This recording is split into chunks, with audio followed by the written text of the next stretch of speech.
নমস্কার, Shubhankar coil YouTube চ্যানেলের পক্ষ থেকে আপনাদের প্রত্যেককে জানাই স্বাগত।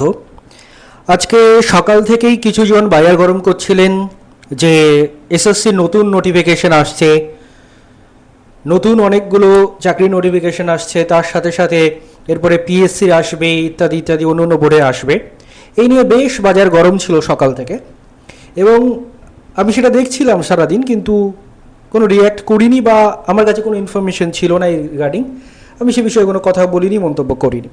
কিন্তু সন্ধে আস্তে আস্তে সেই জিনিসটা সম্পূর্ণ বদলে গেল, এবং একটা আশ্চর্যজনক ব্যাপার এবং একটা খারাপ জিনিস হয়ে গেল। সেটা হচ্ছে এসএসসির যে এসএলএসটির নিয়োগ পর্ব স্কুল শিক্ষকদের, সেটা কিন্তু অনির্দিষ্টকালের জন্য স্থগিত হয়ে গেল, এবং এর প্রভাব গ্রুপ সি গ্রুপ ডিতেও পড়তে পারে। এবং তার সাথে সাথে অনেকের প্রশ্ন যে এসএসসি পিএসসি ক্লার্কশিপ মিসলেনিয়াসেও কি এরকম কিছু হতে পারে, এই সব নিয়ে আলোচনা করব। তার আগে আমরা আপনাকে নোটিশটা দেখে নিই, কি নোটিশ দিয়েছে আজকে। দেখতে পাচ্ছেন নোটিশটা দেওয়া হয়েছে West Bengal board of secondary এডুকেশনের তরফ থেকে। আজকের ডেট দেখতে পাচ্ছেন, ডেট 10/8/2026। কী বলছে দেখুন notice: this is for information to all concerned that in pursuance of the order 10/16 so and so dated 7/8/2026 of backward class welfare department. যে নোটিশটা আমি আপনাদের আগেও দেখিয়েছিলাম, যে ব্যাকওয়ার্ড ক্লাসের তরফ থেকে যে ওবিসি সংরক্ষণ কোনটা মানা হবে সেই নিয়ে নোটিশ জারি করা হয়েছে। তার ভিত্তিতে the government of West Bengal the verification of the candidates published by notification admin এত so and so dated 5/8/2026 has been kept in abeyance. এসএলএসটিদের যে ভেরিফিকেশান প্রসেস ইত্যাদি ইত্যাদি যা যা যেগুলো শুরু হওয়ার কথা ছিল, যেগুলো নোটিশ 5 তারিখে এসেছিল, সেগুলোকে অ্যাভায়েন্স করা হচ্ছে, অর্থাৎ অনির্দিষ্টকালের জন্য সেটাকে কিন্তু স্থগিত করা হচ্ছে। কোন নোটিশের ভিত্তিতে? নোটিশটা আপনারা জানেন। এই নোটিশটা আগের দিন অনেকেই ফেক বলেছিলেন, যে এই নোটিশটা ফেক নাকি আমাদের যে ওবিসি সংক্রান্ত যে নির্দেশ গভর্নমেন্টের তরফ থেকে এসেছিল সেটা, এবং আলটিমেটলি দেখতে পাচ্ছেন নোটিশটা ফেক ছিল না। সেই নোটিশটাই কিন্তু এই নোটিশের সঙ্গে অ্যাটাচ করে দিয়েছে West Bengal board of secondary education, এবং সেই নোটিশের ভিত্তিতেই তারা এসএলএসটির নিয়োগ প্রক্রিয়া যে ফার্দার প্রগ্রেস সেটা কিন্তু আপাতত স্থগিত করে দিলেন তারা। এবং এর সাথে সাথে আরেকটা জিনিসও ক্লিয়ার হয়ে গেল আগের দিন, যেটা নিয়ে অনেকেই কনফিউজ ছিলেন, যে 7% নাকি 17% ওবিসি রিজার্ভেশন ফলো হবে সেটা।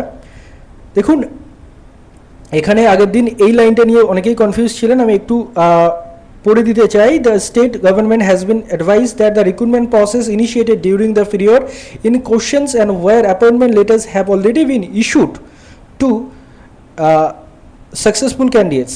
এই জায়গাটা, the state government has been advise that the recruitment process initiated during the period in question, এবং তারপর যেই অ্যান্ড রয়েছে, এই অ্যান্ড শব্দটা নিয়েই অনেকে কনফিউজ হয়ে গেছিলেন, যে where the appointment letters have already been issued to the successful candidates. এইটার ভিত্তিতে অনেকে বলছিলেন যে 17% রিজার্ভেশন ফলো হবে ওবিসি, কিন্তু আলটিমেটলি 17% যদি ফলোই হতো তাহলে এসএসসির এই প্রসেসটা স্থগিত করার কোনো মানে ছিল না, অর্থাৎ এইটা কিন্তু 7% হয়তো সম্ভবত ফলো হতে পারে, তেমনটা ইঙ্গিত পাওয়া যাচ্ছে। এবং সেই জন্যই কিন্তু এসএসসি তাদের যে নিয়োগ প্রক্রিয়া সেটা সাময়িকভাবে বলা ভুল, অনির্দিষ্টকালের জন্য কিন্তু সেটা তারা স্থগিত করে দিল।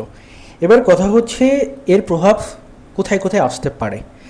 বহুজনের প্রশ্ন হচ্ছে গ্রুপ সি গ্রুপ ডিও কি তাহলে স্থগিত হয়ে গেল? দেখুন, বিভিন্ন সময়ে আমরা যে আভাস আপনারা পেয়েছেন বিভিন্ন গণ্যমান্য ব্যক্তিদের থেকে এবং কমিশনের থেকেও, যে ফার্স্ট প্রায়োরিটি তাদের SSC group C group D নয়, তাদের ফার্স্ট প্রায়োরিটি এই এসএলএসটি টিচার রিক্রুটমেন্টটা, তারপরে গ্রুপ সি গ্রুপ ডি। এবং সেই অনুযায়ী দেখতে পাচ্ছেন টিচার রিক্রুটমেন্টের অনেক কাজে গিয়ে গেলেও গ্রুপ সি গ্রুপ ডি এর কিছু হয়নি, এক্সামটা হওয়া ছাড়া।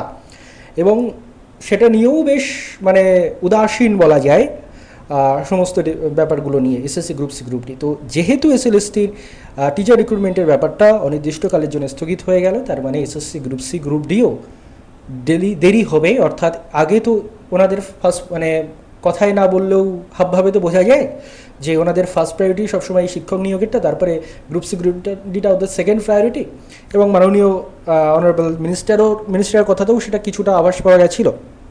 তো সেই দিক দিয়ে দেখতে গেলে গ্রুপ সি গ্রুপ ডি কিন্তু লেট হতে পারে, এবং কবে রেজাল্ট আসবে কোনো ঠিক ঠিকানা নেই যতক্ষণ না এই দিকটা আসছে, অর্থাৎ এই সমস্যাটা মিটছে, অর্থাৎ তাদের ওবিসি সংরক্ষণ নিয়ে কী জটিলতা। এবার আমার প্রশ্ন হচ্ছে যে হঠাৎ করে 17% নিয়ে তারা ভেরিফিকেশানটা শুরু করতে চাইছিল বা কেন গভর্নমেন্টের নির্দেশ ছাড়া, এবং নির্দেশ পেয়ে যাওয়ার পরে হঠাৎ করে তারা বন্ধও করে দিল কেন অনির্দিষ্টকালের জন্য? তারা তো ভবিষ্যতে একটা ডেট দিতে পারতো। জানি না কী হচ্ছে, আলটিমেটলি চাকরি প্রার্থীদের জন্য কেউ ভাবিনি আর ভাবে না আর ভাববেও না হয়তো ভবিষ্যতে। এবার আপনাদের আরও একটা প্রশ্ন, সেটা হচ্ছে পিএসসির ক্ষেত্রে কী হবে, পিএসসি ক্লার্কশিপ, মিসলেনিয়াস ইত্যাদির ক্ষেত্রে। দেখুন পিএসসির ক্ষেত্রে তারা কিন্তু সেখানেও কিন্তু একটা মানে ডাউট তো থেকেই যায় যে তারা মানে পিএসসি ক্লার্কশিপ মিসলেনিয়াসের ক্ষেত্রে ওবিসি কিন্তু 17% ধরে তারা প্রিলিমস পরীক্ষা পাশ করিয়েছে, মেন পরীক্ষা নিয়েছে, এবং সেখানে হঠাৎ করে তারা 7%-এ ব্যাক করবে কী করে, সেটা নিয়েও বা আইনি জটিলতা হবে কি না সেটা নিয়ে তো অবশ্যই সন্দেহ থেকে যায়। এবং একটা বিখ্যাত ওয়েব সিরিজের একটা ডায়লগ রয়েছে, আমার সেটা মনে পড়ছে বর্তমানে। ডায়লগটা এই যে পৃথিবীতে আইন তৈরি হয়েছিল, মানে পৃথিবীতে আইন গরিবের ভালো করার জন্য তৈরি হয়নি, পৃথিবীতে আইন তৈরি হয়েছিল উকিলের সংসার চালানোর জন্য। পৃথিবীতে আইন তৈরি হয়েছিল উকিলের সংসার চালানোর জন্য, গরিবের ভালো করার জন্য আইন তৈরি হয়নি। যাই হোক, এটার সঙ্গে আমি কোনোভাবেই মানে আমি কোনো কিছু স্টেটমেন্ট দিতে চাইছি না সেক্ষেত্রে। কিন্তু ব্যাপার যেটা, যে সেখানেও তো সেই 7-17-এর একটা জটিলতা সেখানেও রয়েছে, যে প্রিলিমস পাস করানো হয়েছে 17% হিসাবে, মেন পরীক্ষা দিয়েছে ছাত্রছাত্রীরা 17% হিসাবে, হঠাৎ করে সেটা 7% এসে গেল। তার মানে ওই যে 10%, ওই 10%-এ অনেক ইউআর ক্যান্ডিডেট বা অন্যান্য ক্যাটাগরি ক্যান্ডিডেট তারা কিন্তু সুযোগ পেত। তো সেই জায়গাটাও একটা সন্দেহের জায়গা অবশ্যই থাকছে। কিন্তু এখনও পর্যন্ত যেটা আমার মনে হচ্ছে যে মিসলেনিয়াস ক্লার্কশিপে এর সমস্যাটা একটু কমই হবে, অর্থাৎ মানে জটিলতাটা কমই রয়েছে পিএসসি মিসলেনিয়াস ক্লার্কশিপে। হয়তো মানে একটু আগে পরে হয়ে যেতে পারে রেজাল্টটা, কিন্তু মানে সমস্যা তার জন্য মনে হয় একটু কমই রয়েছে মিসলেনিয়াস ক্লার্কশিপে। যদিও এই বিষয়ে আরও যদি ডিটেলস ইনফরমেশান পাই আপনাদের জানাবো। তো মিসলেনিয়াস ক্লার্কশিপ নিয়ে এখনও আমার যেটা মনে হয় যে এক্ষুনি হতাশ হয়ে যাওয়ার কোনো কারণ নেই।